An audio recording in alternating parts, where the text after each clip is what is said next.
अस्सलामुअलैकुम दोस्तों, welcome to astrology info channel.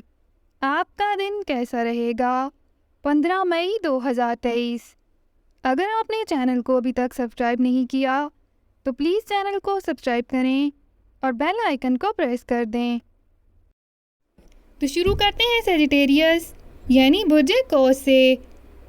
आज अगर आपको किसी नई मुलाजमत की पेशकश हो तो उसे कबूल करने में उजरत से काम मत लें और ना ही किसी किस्म के शकूक व शुबहात को सर पर सवार करें, क्योंकि कामयाबी तो आपकी ही होगी।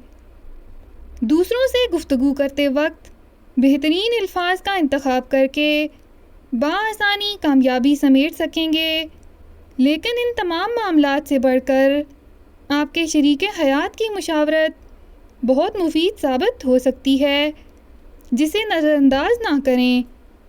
किसी कारोबारी दौरे का प्रोग्राम अचानक तय करने में आपको अजीब सा तो लगेगा, मगर ये सब फ़ायदेमंद साबित हो सकेगा। दूसरों से अपने बारे में तारीफ़ें जुमले सुनकर आपको अब अजीब नहीं लगेगा, बल्कि आप बाआसानी अपने आप को इन फ़िक्रों से अहंग कर लेंगे। अपना हॉरोस्कोप सुनने का शुक्रिया। चैनल को सब्सक्राइब करें। वीडियो पसंद आए तो लाइक ज़रूर करें। तो कल मिलते हैं।